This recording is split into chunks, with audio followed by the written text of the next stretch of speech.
محمد وعلى آله وصحبه أجمعين.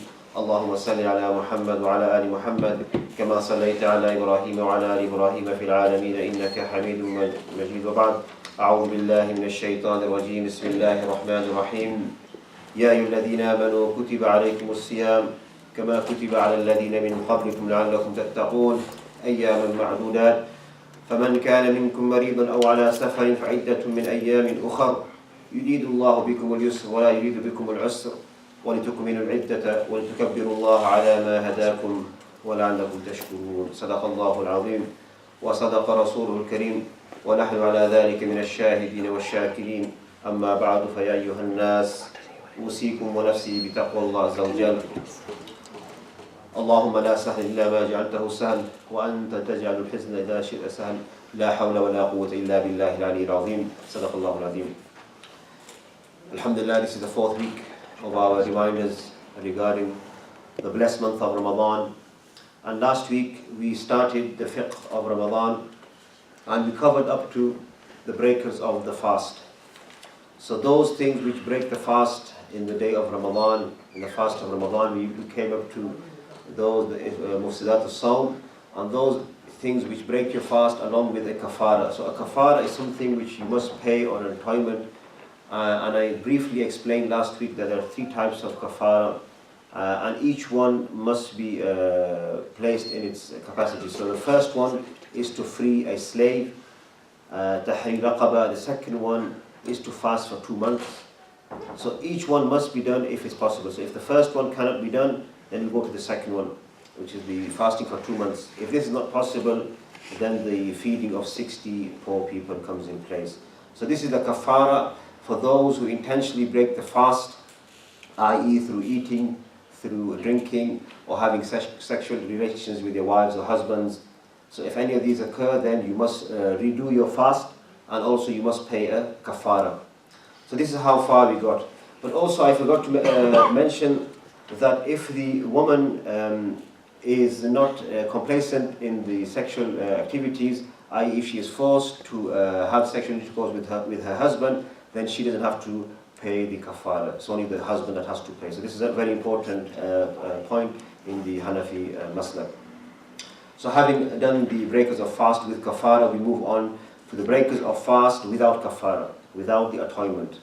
So any of these following activities or these subtopics will result in a just a qada, so making up of the fast. So the fast will be violated and you'll have to redo the fast. So we'll start off with, if someone has sexual intercourse, without penetration, then this also breaks the fast, but there is no kafara. And also on this, there is another type as well.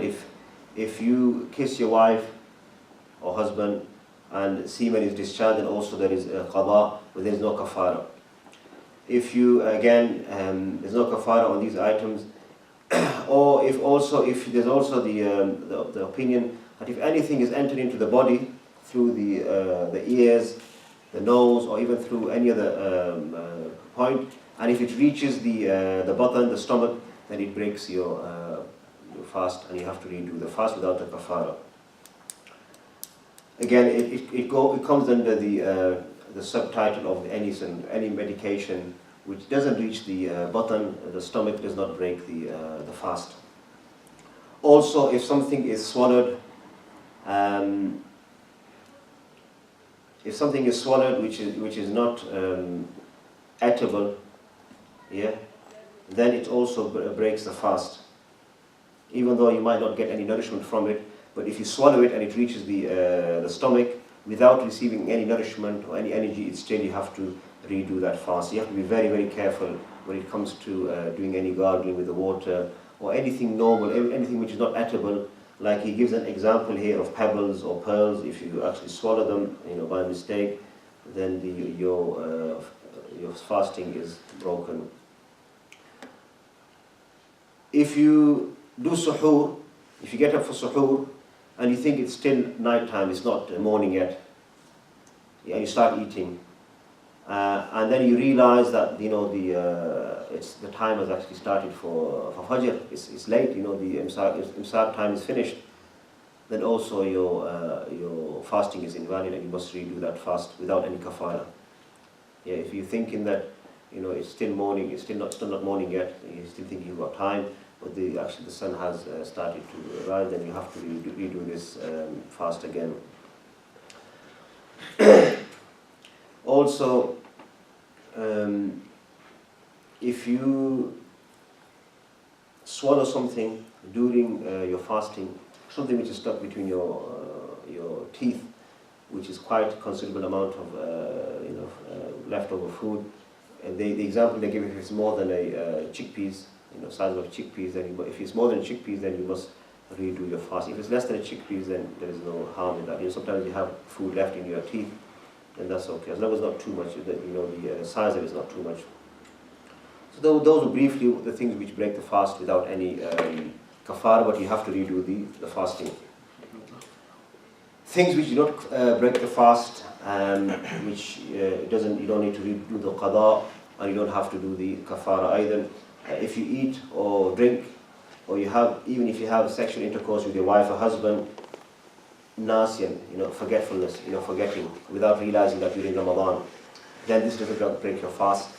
And the Prophet ﷺ says in a hadith by Abu Huraira that if you eat and drink forgetfully, then you should complete your fast, because this is from Allah subhanahu wa ta'ala. You cannot control this. And also, if you sleep and you have a wet dream, this doesn't break your fast. This is the hadith rated by Sayyid al-Khudri radiyallahu anhu. He said the Prophet sallallahu alayhi wa sallam says 3 things, they do not break the fast. The one is hijama. Everyone knows what hijama is, when you have suction, blood taken out from your body. This doesn't break your fast. Vomiting, and also the wet dream. Also, if you put on some of the Malikiya, they do not allow even to put some itar on. But the Ahnaf, alhamdulillah, they are very lenient to that. If you put itar on, if you make yourself look nice, they say it's makruh. The Malikiya says it's makruh to put any sort of strong smell. But the Ahnaf, they are quite flexible. They say any type of perfume is okay, as long as you don't start drinking it or sniffing it, is okay. So they say it doesn't break the fast, the nice sort of smell. And also, something which he later on mentions is you should also brush your teeth. This is something which is good during the month of Ramadan. So any type of perfume doesn't break your fast. If you put kuhl on your eyes, that also doesn't break your fast, even though there are some ulama who say it does break the fast. But there's a hadith here which he uses as evidence that a sahabi came to the Prophet ﷺ complaining about his eyes, that he has to put kuhl on his eyes because it's some sort of medicine as well. And he asked the Prophet ﷺ, can I put kuhl on during Ramadan? And the Prophet ﷺ said to him, yes, you can. This is narrated in Tirmidhi. And he also says in the sub-commentary that there is difference of opinion regarding the kuhl. So you might hear that other ulama will not allow any type of kuhl, etc. Also, you're allowed to kiss your wife or your husband as long as there is no semen discharge. So this is something you have to be very, very careful, because there's a hadith here which is reported by Aisha radiallahu anha, and she says that Prophet sallallahu alaihi wasallam, he used to kiss me during the month of Ramadan. But she also says in the next sentence that who is more controlling on the Prophet sallallahu alaihi wasallam, his desires, so this is something which we must be very, very careful. We can use this the leniency with regards to this, but if anything happens, then we must really redo the fasting. So we have to be very, very careful on this point. Even though it's allowed, we should be very, very conscious of the fact that if there is any semen discharge, then your sawm is broken, it's finished. Okay, if you very important thing that sometimes we think or we hear that ghiba, it breaks the fast. It doesn't break the fast. It makes it haram for the person, but it's not one of the breakers of the fast. Even though it is really, really disliked, it's one of those things which is abhorrent by the Sharia, because Prophet ﷺ says, whoever does not give up false talk and action upon it, then Allah subhanahu wa ta'ala doesn't need his fasting or his keeping away from food or drink. even though it's something which is really disliked, to the fact that it's actually haram. Also, if you vomit up to a mouthful, then also it doesn't break your fast. Even though some ulama have given rukhsa on this as well, even if it is more than a mouthful, as long as it's not persistent, then they allow it that you can carry on with your fast. So if something enters the throat of the fasting person, like smoke for instance, smoke or dust, they use two examples, you smoke or dust, they say it doesn't break the fast. Because it's something you cannot keep away from. In some countries it's very smoky, it's very dusty, it's something which you cannot keep away from. So these are all things which do not break the fast. Also, if you wake up in the morning after praying the Salat al-Fajr and you are impure, you had a wet dream, etc., it doesn't break your fast. There's no need to repeat your siyam for that. So the hukum is that if you get up for Fajr and you still have time for suhoor, you do your suhoor, so you don't delay your suhoor. You can do the suhoor while you're in that state of janaba, but for the prayer, you must obviously prepare and have a ghusl and get ready to pray the Salat al-Fajr. So you're allowed to actually start your fast in that state, because the Prophet ﷺ, he mentioned the hadith of Aisha radiallahu anha, that he would get up for the imsakiyah in the state of impurity, and he would take his suhoor meal, and then he would have a ghusl, and then he would go to pray the salat in the masjid. Because the sexual activities during the night is allowed for the Muslims in Ramadan. If you swallow something in between your teeth in the day of Ramadan, and as long as it's not more than a chickpeas amount, then it doesn't break your fast. You should try to really brush your teeth straight away after having something to eat, so that there's nothing remains in between your teeth, so that this problem doesn't occur. So if it's more than a chickpeas, like I mentioned earlier, it is something which will actually break your fast. So the next point, very briefly, is what are the things which are disliked, makruh, for the saim, for the one who is fasting. So things which are makruh is to taste something, to taste food without actually swallowing it. Even though some scholars, they give rukhsa for the female, for those who are cooking. Even the man might be cooking, it's not just the females who cook. Even if the man is cooking and he wants to taste the food, he's allowed to taste it with his tongue only, without actually swallowing anything into his, to check for the salt amount, for check how much masala is in it, how many spices in it. So this is allowed, but it's actually makruh to taste it for no more reason at all. Even though it doesn't break the fast, it's something which the Hanaf, they really dislike, even though others, they allow this to be done for genuine reason. And if someone is preparing food and they need to check the salt or the spice amount, they're allowed to check this.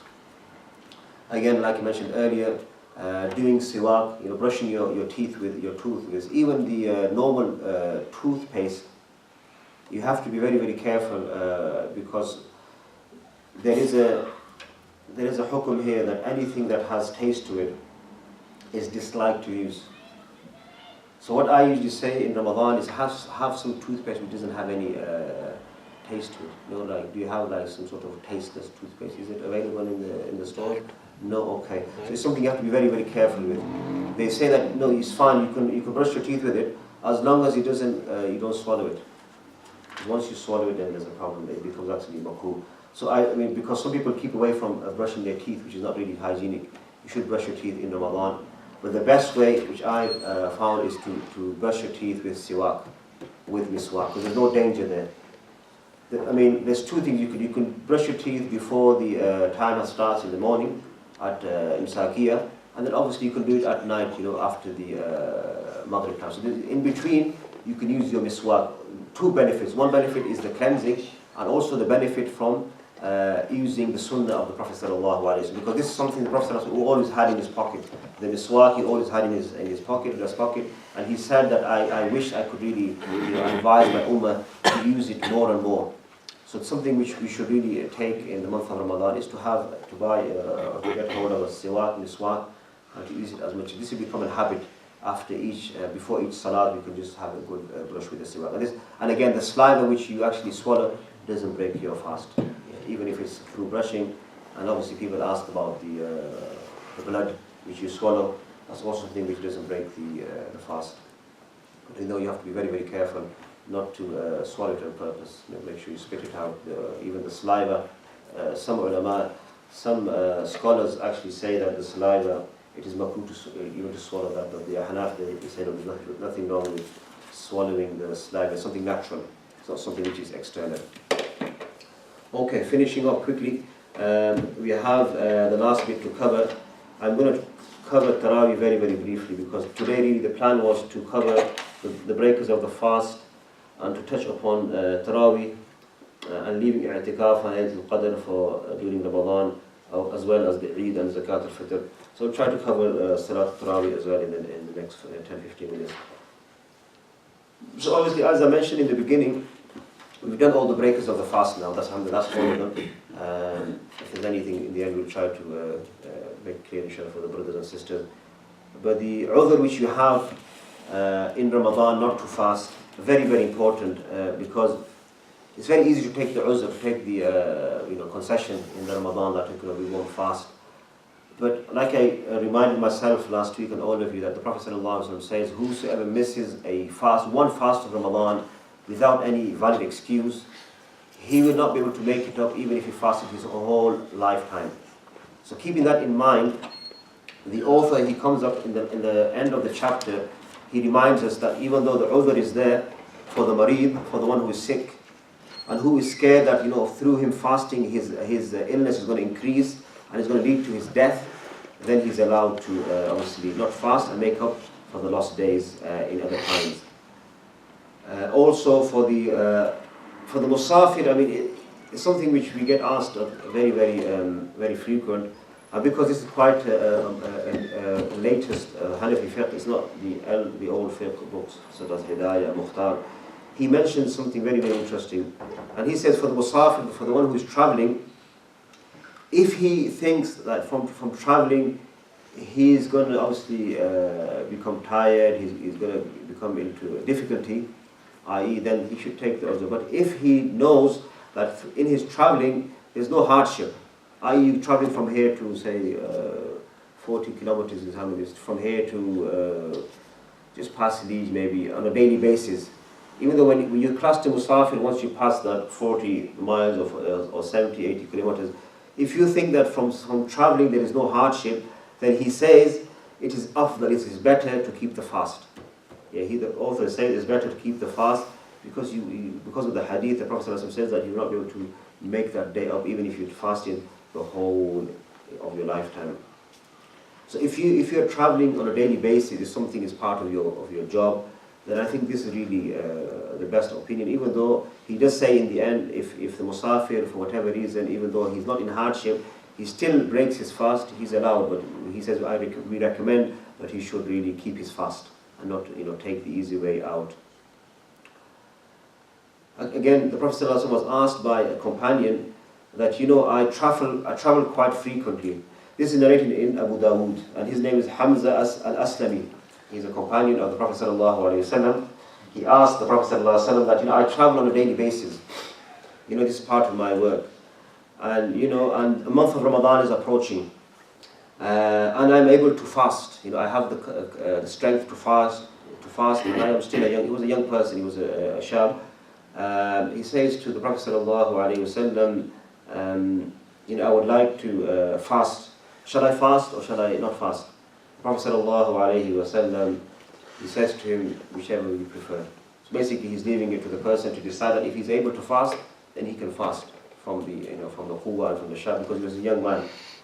But again, it will be different for two different people. So another person might be traveling one-off, say from here to London, and he might be a bit elderly, and he might find it difficult, to keep the fast. Then for him, it's obviously not to fast if it's going to cause him any difficulty in his fasting, in his concentration, and then he's going to be a risk to other people on the road. If he's fasting and he's driving, and he becomes drowsy, then it's also something which we need to be very, very clear about. And if it's going to cause trouble for him and for other passengers, then he shouldn't really take this risk.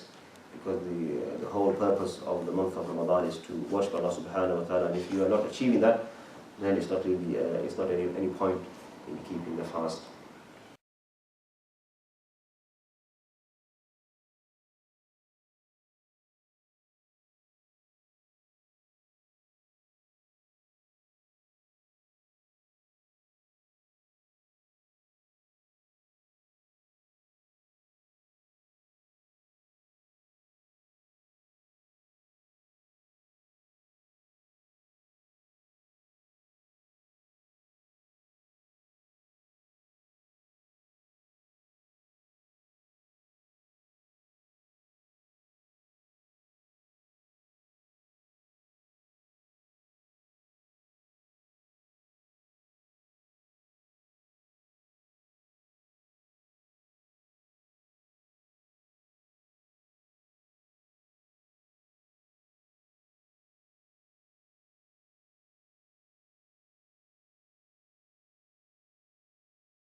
Very, very important for the musafir and for the marid.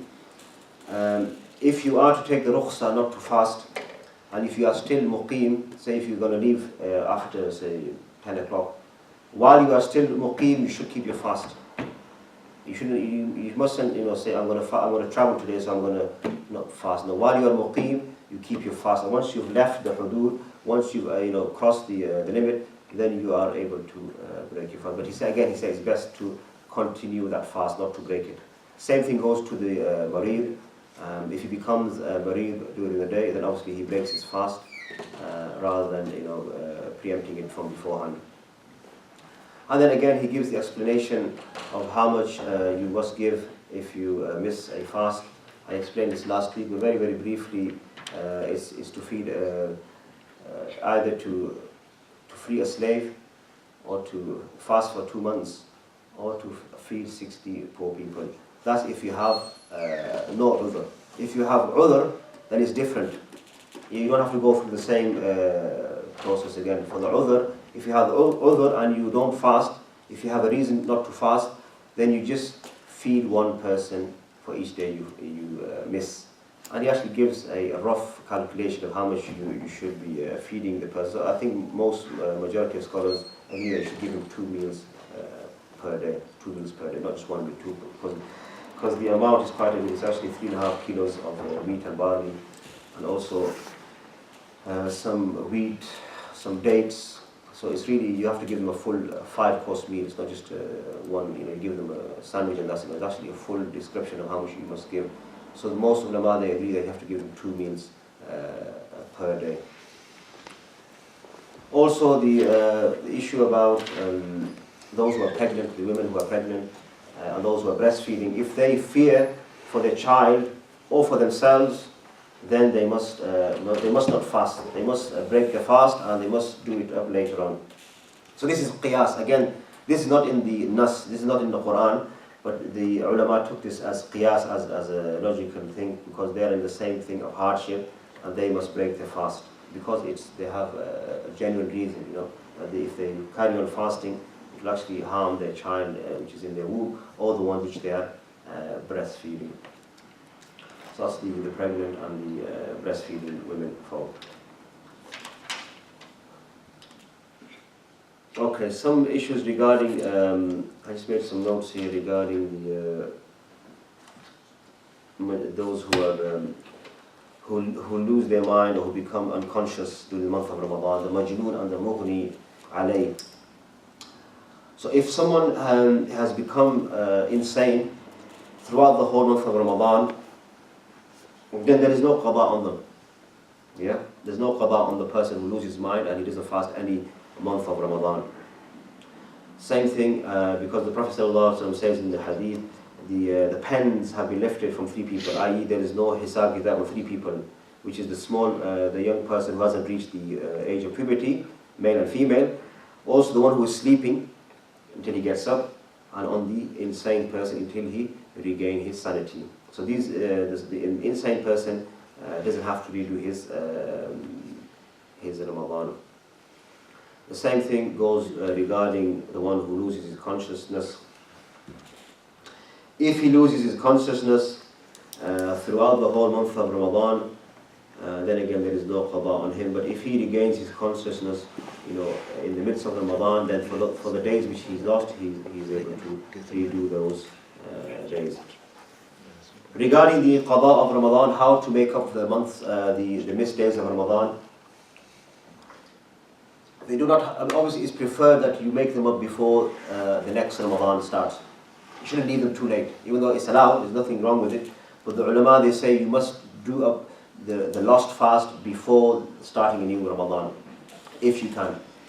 And they don't have to be one after the other. They don't have to be in any orderly sequence. You could do them one day here, one day there, but they don't have to be in any sort of order. As long as you take note of how many days you've missed and you redo the days as they are.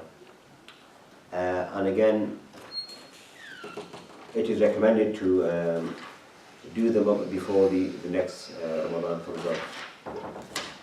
Okay, so that was basically the Kitab al-Siyam with its fiqh.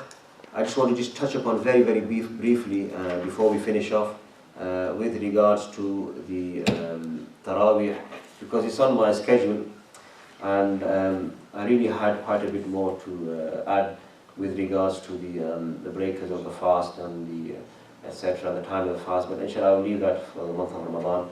And also the Taraweeh, I'll just very, very briefly mention the fadail of Taraweeh, because we hear in the hadith, there are two parts to the hadith of Prophet ﷺ narrated in Sahih Bukhari. That Prophet ﷺ mentions man sama and man qama. So you might think, what's the difference? And those who are familiar with Arabic will know the difference. So sama is different to qama. So sama means to fast, and qama means to stand up at night or at daytime to pray.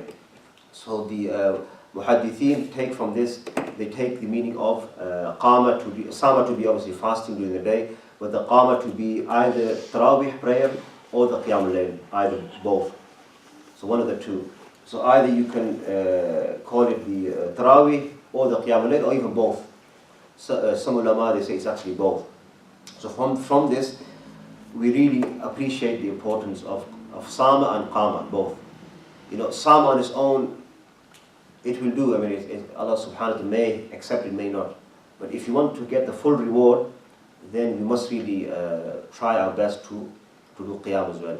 Whether that is in Jama'ah, in the Masjid after Salat al-Isha, which is something which was initiated, which was a ni'mal bid'ah. Hazrat Umar radiallahu anhu called it, what a good bid'ah I initiated. It was initiated in the second Caliph's time of Umar radiallahu anhu. As we all aware of the sequence, what happened. People were praying individually in the Masjid, in groups here, groups there, in the Masjid of Rasulullah sallallahu alaihi wasallam. And Hazrat Umar radiallahu anhu was passing one day with his servant, and he's seen this congregation praying, under different imams, behind different imams. So he's seen, this was his ijtihad, and these were the best of mujtahids at the time, and this is something which he did. He gathered the people behind one Imam, Ubay ibn Ka'b, and then the next day when he was passing, he seen the ijtima, the big gathering behind one Imam in an orderly fashion, because you can imagine, if you have, say 20, 30 different congregations in this masjid at night time, you will not have the same khushu if you have just one Imam reciting with the rest, listening attentively, because the whole purpose of the Quran is to listen, to read and to listen attentively, to take, lessons, to tadabbur, to think about the verses of the Quran. So this was something which was initiated by Hazrat Umar al-Faruq radiallahu anhu, which he initiated in his time of the Caliphate.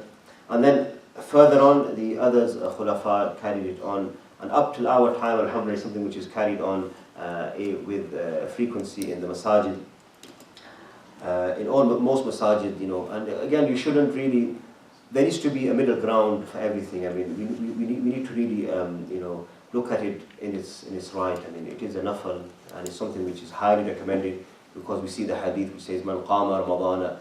So we should be doing some qiyam, whether it is in the jama'ah or individually in our houses.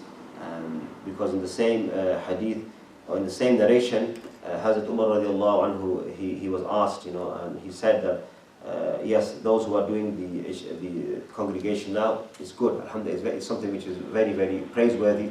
But those who get up in the latter part of the night, it's even better. Because we all know the nawafils are better and are more rewarded towards the end of the night. But we are lucky in the UK, our Taraweeh is actually falls into the latter stage of the night as well. And especially in these days, if you look at it, these nights, if we start at 11 o'clock, by past midnight, we are actually in the latter part of the night. So we are lucky that our Taraweeh for this, at least for this year, will fall into the 2/3 or even the last third of the night. So we should make the most. I mean, we shouldn't really let any discussion, distract us from the main thing, which is the ibadah of Allah subhanahu wa ta'ala. This month is really, which it will go with quick time. It will not be here long. You might be thinking, how am I going to fast? How am I going to do the qiyam? I need to go to work next day. Okay, fine. If you need to go to work, at least pray 2 rak'ah of nawafil, whether it is in the masjid, whether it's in your house. Try to do some sort of harakah. Don't be lazy. This month is not a month for laziness. I mean, if you want to be lazy and just sleep and do your iftar and suhoor, then this month will not benefit you. I'm telling you really from this is not something which I want to look down at anyone, But this month is a month of striving, working hard. I mean, those brothers and sisters, who take this month to be a month of, just fasting, becoming lazy. Yeah, you will get fatigue after the 10 days, 15 days, 20 days. The last 10 days are the best 10 nights. But at those times, you need to really sit down and rethink, and redo your niyyah, make sure that you are aware of what you are doing. And do not let the shaitan whisper things that, you've done 2 rakat, it's enough, it's only enough, it's only sunnah. No, we should be in the middle ground. We shouldn't look down at those who do not pray anything. And again, we shouldn't look down at those who are praying 20, 40, 60, 80. 20 is not the limit. I mean, we think 20 is the limit. The Malikiya have an opinion that you should do 40. So we should really be very, very, decent in our approach in any regard, especially in nawafil. Again, going back to what I mentioned about the nafil fasting, we shouldn't really be too harsh regarding these. Either those who pray, it's fine. If they don't pray, alhamdulillah, we shouldn't. But at least the main thing, do not forget your faraid. Do not forget your faraid, because as I mentioned yesterday in the khutbah, the reward for nawafil will be the same as the faraid. Yeah, very, very important thing. So imagine you are doing 2 nawafil, say for instance, you will get the reward for 2 farad. But the reward for farad is 70 to 700. There's different narrations we mentioned, 70 to 700. So do not neglect your faraid. I mean, this is something which we must stress at all times. If you are doing your nawafil and you're neglecting your faraid, then it's a really sad story. You need to really rethink what you are doing and do your faraid before you actually embark upon the nawafil. And nawafil will be something which will help you on the Day of Judgment when you meet Allah subhanahu wa ta'ala with your faraid. We're all going to be lacking in some of our aspects of our ibadah, but the nawafil will actually be the bonus, like they call it the bonus thing which we will top it up inshallah. So to conclude, to finish off, I would just like to leave the Taraweeh topic very, very open, very, very general, and not to stress too much on that you must pray this much, you must pray. No, I would leave it to your taqwa. I leave it to yourself as individual. But my recommendation, my advice would be to not be lazy in this month, and take this month with both your hands, both arms, and do not let anything stop you. During the month you will have the shayateen and ins. The shayateen and jinn have been locked up, they've been chained up. But we have the shayateen and ins, the devils from amongst the men and women who will come to you and poke you from every now and then and say to you, you're tired now, go home. Look at it, it's 12:30, it's 1 o'clock, you need to relive, you fasted, that's enough. No, the Ramadan is a 24-hour thing. It's a 24-hour cycle, do not give up after the fasting and just think that the fasting is done. Because again, go back to the hadith which I mentioned, man sama and man qama, very, very important to remember that both go hand in hand. And just finishing off by the hadith of the Prophet sallallahu alaihi wasallam, he says that the Quran and the fast will come on the Day of Judgment as a witness for or against. So it'll either be a witness for you or against you. And you ask Allah subhanahu wa ta'ala to make it a witness for us rather than against us. And the fast will say to Allah subhanahu wa ta'ala, even though He's aware of everything, Allah subhanahu wa ta'ala knows everything, He doesn't need the fast to come. But this is an example for us to understand in our language, that the fast will come and say to Allah subhanahu wa ta'ala, Allah, I made this person keep away from food and drink, sexual desires, during the daytime. So, accept my intercession for him. And the Quran will come and He will say that, Allah, I made this person or this male or female to read the Quran at night time. And he didn't sleep and he didn't, get involved in anything bad. So accept my intercession for him. So Allah subhanahu wa ta'ala will accept the intercession from both the Quran and the fast. So really 2 things go hand in hand in the month of Ramadan. It is the month of fasting and the month of Quran. Nothing else should be done in this month. Even the ulama, we have durus of tafsir in some Muslim countries. But again, it's all strictly Quranic ayahs, the translation, understanding the Quran. So it's all the month is based around the understanding of the month where the Quran was revealed. Because don't forget, this is the month the Quran was revealed, and it's something which we should really focus, especially towards the last 10 nights of the Laylatul Qadr, which we will inshallah cover in the next few sessions. If Allah wills, we will try to cover them during the month of Ramadan, along with the topics of i'tikaf And those brothers who have made intention, please try to take time off and come and do the itikaf in this masjid. And also you will benefit really something great in this month. And if you can take the time off, alhamdulillah, it will be a blessing from Allah subhanahu wa ta'ala. Some announcements. We all know that inshallah Ramadan will start either on Thursday or Friday. So this is the week which we should be preparing ourselves. Today is the 24th, is it 24th, 25th of Sha'ban. So we have about 5 days left of this blessed month. We shouldn't fast 2 days before Ramadan. Yeah, I mentioned this. Did I mention this yesterday? I don't know. I think I did. But you shouldn't fast 2 days before Ramadan. Yeah, because we have no excuse to fast. Thursday is the beginning of Ramadan, so Tuesday and Wednesday, unless someone has a fast to make up, then you shouldn't fast 2 days, or at least a day before the month of Ramadan, because it's mentioned in the hadith that Prophet ﷺ, whoever did this has disobeyed Abul Qasim, which means that the Prophet ﷺ.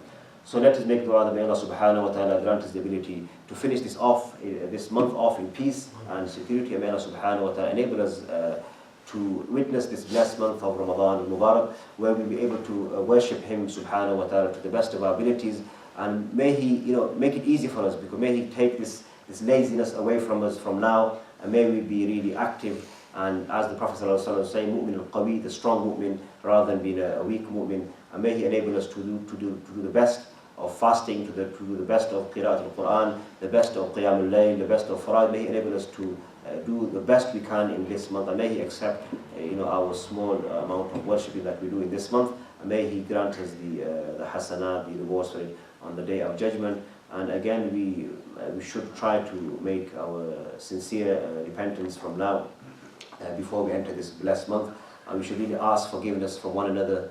If you have any hard feelings or ill feelings amongst yourself, you should go and text your brother or your sister, say, listen, I'm sorry if I have upset you, please forgive me, because the blessed month of Ramadan is coming, and I don't want to have this burden on my shoulder throughout the month, because this actually can be something which will distract you, and it will actually get rid of the barakah from the worshipping. So try to make amends of your ties with your blood relation, and also your brotherhood and your sisterhood in Islam. So we ask Allah subhanahu wa ta'ala to reward all of you who have come here to listen to this short reminder. And if anything has come out from me which is in error, then it's from the shaitan. Anything good and beneficial has come from Allah subhanahu wa ta'ala. It's not from myself, it's all the blessings of Allah subhanahu wa ta'ala. And He has given it a responsibility, He has put responsibility on all of us to fast this month and to learn about this blessed month, in order that we benefit to the maximum capacity, because we need to do our hardest. The Prophet ﷺ was the most eager and the most hardest at work in the month of Ramadan in regards to worship. He used to worship the best in the month of Ramadan. We know, going back to the Salat Taraweeh, he used to do every night.